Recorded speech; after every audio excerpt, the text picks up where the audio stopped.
সব দল নির্বাচন না করা পর্যন্ত দেশের শান্তি হবে না। জাতীয় পার্টিরও খবর নাই, আওয়ামী লীগেরও কোনো খবর নাই। এই জামাত আর বিএনপি দিয়ে কাম হবে, ওই বিতর্ক থেকেই যাবি।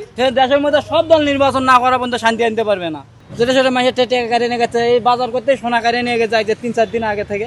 আর আমরা ইস্কালা মানুষ এমনকি দেখিচ্ছি তো যেটা সেটা গুলি টুলি হচ্ছে, মানুষ তো হতাশ হয়েছে। আর হচ্ছে কি, সব দল নির্বাচন না হয় তাহলে তো বিতর্ক থেকেই যাবি। সব দল নির্বাচন না হয় তাহলে তো ওই আগে সরকারের মতনই থেকে গেল। তাহলে নির্বাচন হবে গ্রহণযোগ্য? তাহলে গ্রহণযোগ্য তো হবে না। না না, যেটা সেটা চিন্তাই হচ্ছে। যেটা সেটা মাসে টেকা গাড়ি নিয়ে গেছে, এই বাজার করতে সোনা গাড়ি নিয়ে গেছে 3-4 দিন আগে থেকে। হ্যাঁ, নিয়ে গেছে ছিনতাইকারীরে। এক মহিলার সোনা ফিরে নিয়ে চলে গেছে। না না, এই প্রশাসনটা দিলে আপনি মনে করেন গ্রাম অঞ্চলে ইউনিয়ন পর্যায়ে ওটি মনে করেন করবি গন্ডগোল, কয়টা প্রশাসন আছে আর কয়টা আর্মি আছে। সব দল নির্বাচন না করা পর্যন্ত দেশের শান্তি হবে না। এগুলো তো হবে না যে এক দল বাইরে পড়ে আছে আর এক দল, দুই দল, জাতীয় পার্টিরও খবর নাই, আওয়ামী লীগেরও কোনো খবর নাই। আর এক দল এই জামাত আর বিএনপি দিয়ে কাম হবে, ওই বিতর্ক থেকেই যাবি।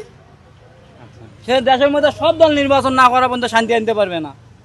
ঠিক আছে, গন্ডগোলই হয় থাকবি। খালি ওরা সঙ্গে বিএনপি আসলো, এরাও সঙ্গে গন্ডগোলে হয়ে থাকবে। এরাও খালি তলবায় খালি চোরা গুপ্ত মারতেই থাকবে। তার লাভ কি দেশের? কোনটা আমরা সাধারণ মানুষ মর্ম হতে বুঝতেছেন না। আপনার উপর আমার ক্ষোভ থাকে, তাই তো ধরবি। দেশের পরিস্থিতি বর্তমানে ভালো নয়। এগুলো দেশে এই নির্বাচন তো হবে না। না না, আর কিসের ভয় আছে? ভয় কিসের আছে? যেটা সত্য সেটাই তো কইতে হয়। ভয় কি?